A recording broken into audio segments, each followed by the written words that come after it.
ఈ video first year complete అయిన స్టూడెంట్స్కి, సెకండ్ ఇయర్ స్టూడెంట్స్కి, అలాగే 8th, 9th, 10th స్టూడెంట్స్కి ఇంటర్మీడియట్ జాయిన్ అయ్యే లోపే కొన్ని కాన్సెప్ట్స్ నేర్చుకుంటే ఎలా ఉంటుందని చూసాం. అలాగే ఫస్ట్ ఇయర్ అయిపోయి సెకండ్ ఇయర్కి వెళ్ళే స్టూడెంట్స్ ఆల్రెడీ మీరు కొన్ని కాన్సెప్ట్స్ నేర్చుకోకపోతే ఎంత నష్టం అనేది మీరు ఆల్రెడీ ఎక్స్పీరియన్స్ అయ్యారు. సో ఇప్పటి నుంచి నా జాగ్రత్త పడితే మనకి ముందు ప్రీ ప్లాన్డ్ తోటి కొన్ని కాన్సెప్ట్స్ నేర్చుకుంటే, అలాగే ఫౌండేషన్ వాళ్ళు ముందే కొన్ని కాన్సెప్ట్స్ నేర్చుకుంటే మన మార్క్స్లో ఎంత చేంజ్ వస్తుంది అనేది ఒక చిన్న బిట్ వీడియో చూద్దాం. సో ఇప్పుడు మనకి బేసిక్స్ ఏంటంటే, సో కంపల్సరీ ఫౌండేషన్లో కొన్ని కాన్సెప్ట్స్ నేర్చుకోవాలి. సో గ్రాఫ్స్ కానీ, modulus, step functions, sequence and series, quadratic equations, logarithms, ఈ కాన్సెప్ట్స్ ఖచ్చితంగా నేర్చుకోవాలి. అలాగే సెకండ్ ఇయర్కి వెళ్ళే లోపు కూడా స్టూడెంట్స్ ఇప్పటికైనా కూడా, అంటే వాళ్ళు ఆల్రెడీ ఫస్ట్ ఇయర్లోనే నేర్చుకోవాలి, కానీ నేర్చుకునే అవకాశం వాళ్ళకి రాలేదు. సో దానివల్ల ఎంత ఇబ్బందులు పడుతున్నారో మీరు ప్రాక్టికల్ కూడా మీరు ఫేస్ చేశారు. కాబట్టి సో ఇప్పుడైనా కూడా ఇప్పటికి కూడా మీ చేయి దాటిపోలేదు, మీ చేతిలోనే ఉంది. ఇప్పటి కూడా మీరు ట్రై చేయొచ్చు. సో ఖచ్చితంగా ఇవి ప్లాన్ చేసుకుంటే మీ మార్క్స్లో వేరియేషన్ ఎంత ఉంటుందో క్లియర్గా చూద్దాం. అంటే ఓన్లీ ఈ కాన్సెప్ట్స్ వల్లే, బేసిక్స్ కాన్సెప్ట్స్ వల్లనే. సో ఇది 24లో వచ్చిన క్వశ్చన్, అంటే సారీ 2025లో వచ్చింది. సో జనవరి స్లాట్లో ఒక పేపరు. సో ఒక పేపర్లో మనం చూద్దాం కొన్ని కాన్సెప్ట్స్ తోటి ఎంత నష్టం జరుగుతుంది. సో ఇక్కడ 5th క్వశ్చన్ చూస్తే, సో మనకి ఇక్కడ మాడ్యులస్ ఉంది. సో మాడ్యులస్ అనే కాన్సెప్ట్ తోటి, లాగరిథం కాన్సెప్ట్ తోటి క్వశ్చన్ కొద్దిగా డిఫికల్ట్, ఇది ఖచ్చితంగా వదిలేస్తారు. సో ఇది ఇంకోటి ఫస్ట్ ఇయర్ అయిపోయిన వాళ్ళైతే ఇది ఫస్ట్ ఇయర్ సిలబస్ మీదే కాబట్టి సో ట్రై చేయండి, చేయగలరేమో. చేయలేకపోవడానికి కారణాలు మీకు తెలుసు. ఫస్ట్ ఇయర్ వాళ్ళకి అయితే నేను పెద్దగా చెప్పక్కర్లేదు. సో ఆల్రెడీ మీరు ఫేస్ చేశారు. 8th, 9th వాళ్ళకి మాత్రం నేను కొద్దిగా చెప్పాలి. సో ఈ మాడు అనే కాన్సెప్ట్ తోటే వదిలేస్తారని ఫస్ట్ ఇయర్ క్లియర్గా తెలుసు. ఈ లాగరిథమ్స్ ఇవి కూడా కొన్ని బేసిక్స్ ప్రిన్సిపల్ తెలియదు ఒకటి. రెండో పాయింట్ ఏంటంటే గ్రాఫ్ గీయడం, mod of sine two x graph అనేది మీకు ఫస్ట్ ఇయర్ అయిపోయినది కదా, మీకు ఎవరికైనా వచ్చా mod of sine two x graph. So అంటే ఇది గ్రాఫికల్గా చేయాలని ఐడియా రాదు ఫస్ట్ పాయింట్. అంటే ఈ రెండింటికి ఈక్వల్ ఎక్కడవుతున్నాయి సొల్యూషన్స్ కనుక్కోవాలి. అంటే mod of sine two x equal 8/π² graph వదిలేసేయండి ఫస్ట్ ఇయర్ అయిపోయిన వాళ్ళు. సో దీని నుంచి ఎక్స్ వాల్యూస్ కనుక్కోండి, అది పాసిబులా? ఇంపాసిబుల్. గ్రాఫ్ లేకుండా నెంబర్ ఆఫ్ సొల్యూషన్స్ అనేది ఇంపాసిబుల్. మరి గ్రాఫ్ తెలుసా? గ్రాఫ్ చేయకుండా ఈ క్వశ్చన్ చేయడం ఇంపాసిబుల్. పాసిబులే అవ్వదు. దీని సొల్యూషన్స్ ఇది ఎక్స్లో కాదు, సైన్ టు ఎక్స్లో ఉంది. ఈక్వల్ 8/π². ఎవరైనా ట్రై చేయండి ఫస్ట్ ఇయర్ దీని నుంచి సొల్యూషన్స్ ఎక్స్ వాల్యూ కనుక్కోండి. ఫస్ట్ ఇయర్ సిలబసే కదా, ఆల్రెడీ చేశారు కదా. క్వశ్చన్ అంతా వదిలేసేయండి. ఈ ఒక్క స్టెప్ దగ్గర నుంచి కంటిన్యూ చేయండి. ఫస్ట్ ఇయర్ అయిపోయిన వాళ్ళు మీకు తెలిసిందే కాబట్టి. సో దాని ఛాన్స్ కనుక్కోండి. పెన్ను కూడా పెట్టలేరు, ఇంపాసిబుల్. అదే గ్రాఫికల్ నాలెడ్జ్ అంటే చేయొచ్చు. మరి గ్రాఫికల్ నాలెడ్జ్ మీకు ఎంత ఉంది మీకు తెలుసుగా. Mod of sine two x graph గీయడం ఎంతమందికి వచ్చు?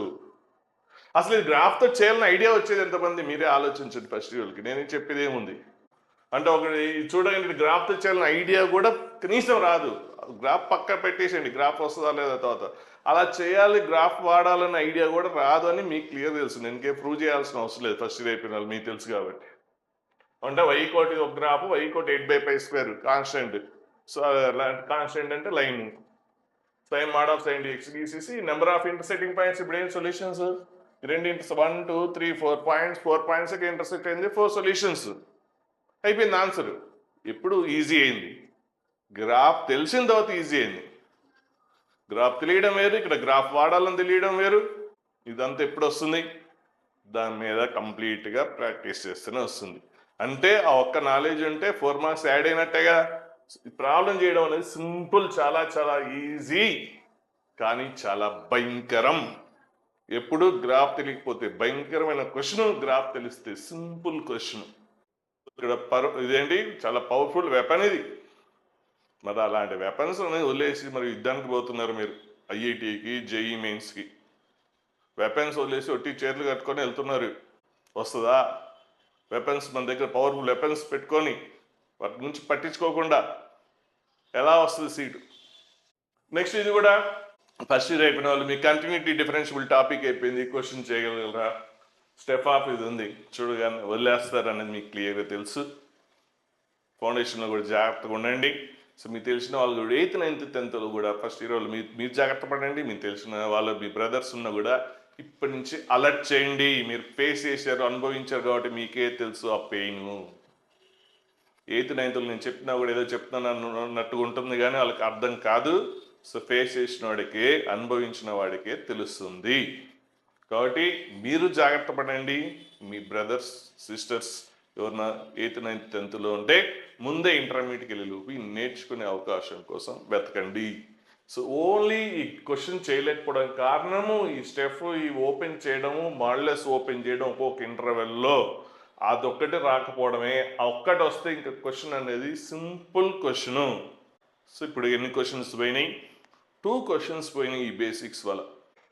నెక్స్ట్ ఇది ఫస్ట్ ఇయర్ కూడా తెలియకపోవచ్చు, ఇది ఏరియాస్ క్వశ్చన్. కానీ ఏరియాస్ క్వశ్చన్ అనేది ఎవరైనా కూడా లాస్ట్ ప్రయారిటీ ఇస్తారు. సో దీన్ని ఎవరు ప్రిపేర్ అవ్వరు, ఎందుకంటే గ్రాఫ్ తెలియదు కాబట్టి, గ్రాఫికల్ నాలెడ్జ్ లేదు కాబట్టి లెక్చర్స్ కూడా అడ్వైజ్ చేయరు. కానీ అదే గ్రాఫ్ గీయడం తెలిస్తే ఈ క్వశ్చన్ చాలా ఈజీగా 4 మార్క్స్ పక్కా వచ్చేస్తుంది. సో కానీ ఈ క్వశ్చన్ భయంకరం అవడానికి రీజన్ ఏంటి? ఓన్లీ గ్రాఫ్ గీయడం రాకపోవడం. సో ఎవరైనా చేస్తారా? y=e⁻x గ్రాఫ్ గీయగలరా? ఫస్ట్ 1 ఇయర్ అయిపోయింది, ఆల్రెడీ చదివారు కదా. అంటే ఈ చాప్టర్ మీకు సెకండ్ ఇయర్ అయినా గ్రాఫ్స్ అనేది ఫస్ట్ ఇయర్లోనే నేర్చుకోవాల్సింది, ఎక్కడైనా వచ్చేది. y=e⁻x గ్రాఫ్ ఎంతమంది తెలుసు? y=mod of e⁻x-1 గ్రాఫ్ ఎంతమంది తెలుసు? అది తెలియదు కాబట్టి క్వశ్చన్ టచ్ కూడా చేయరు, వదిలేస్తారు, పోయింది. మా మార్కులు ఎలా వస్తాయి? నెక్స్ట్ ఇప్పుడు ఈ క్వశ్చన్ కూడా చిన్న question. Quadratic equation just solve చేసి కనుక్కోవడం. క్వాడ్రాటిక్ ఈక్వేషన్ సాల్వ్ చేసి రూట్స్ కనుక్కోవడం అనేది చాలా ఈజీ. అయినా కూడా ఈ క్వశ్చన్ చేయలేకపోవడానికి ఇక్కడ మోడ్ వాడి గురించి ఉంది. సో అది తెలియకపోవడమే. సో నెక్స్ట్ ఇది గ్రాఫికల్ నాలెడ్జ్ ఉంటే గ్రాఫ్తో కూడా చేసేయచ్చు, కానీ మీకు అది గ్రాఫ్ అనేది తెలియదు. గ్రాఫ్ తెలియకపోయినా కూడా ఓకే చేయొచ్చు, గ్రాఫ్ తెలిస్తే ఇంకా బెటర్ చేయొచ్చు. సో ఇక్కడ ఈ క్వశ్చన్ కూడా పోవడానికి రీజన్ ఏంటంటే మోడ్ గ్రాఫ్స్ వల్ల.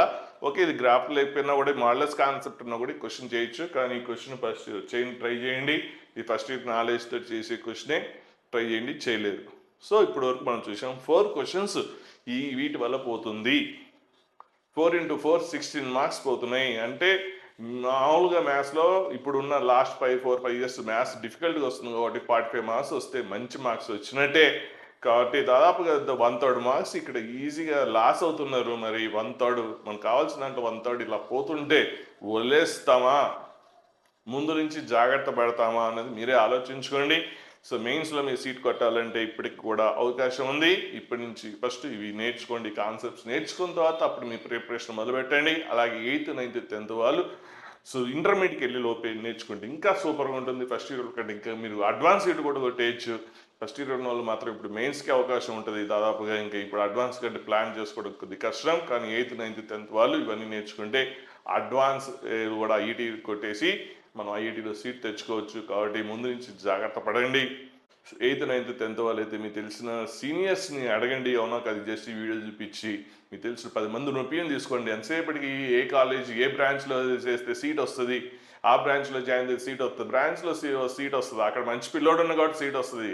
ఒక బ్రాంచ్లో సీట్ వస్తుందంటే అక్కడ ఉన్న అది కాదు, అక్కడ 8th 9th 10thలో మంచి స్టూడెంట్స్ని, ఫౌండేషన్లో ఉన్న స్టూడెంట్స్ని వెతికి తీసుకొచ్చి ఒక దగ్గర పెడుతున్నారు కూడా అక్కడ వస్తుంది, కానీ ఆ బ్రాంచ్లో కాదు. ఆ బ్రాంచ్లో మరి మిగిలిన ఎందుకు సీట్ రావట్లేదు?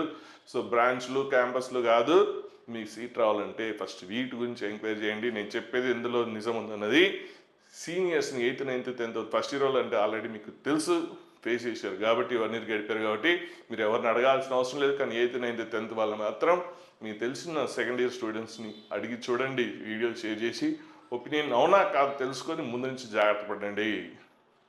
సో యూట్యూబ్లో చెప్పాను కూడా ఏదో చెప్తున్నాడు అనుకోకుండా నా మాట ఎవరు నమ్మబాకండి, వినబాకండి. మీకు తెలిసిన సెకండ్ ఇయర్ స్టూడెంట్స్కి వీడియో షేర్ చేసి ఒపీనియన్ తీసుకోండి. ఆ తర్వాత మీకు నచ్చితే అప్పుడు ప్లాన్ చేసుకోండి కోర్స్ గురించి. బయట అవకాశాలు ఉంటే బయట నేర్చుకోండి, కానీ ఇవి మాత్రం నేర్చుకొని తీరాల్సిందే.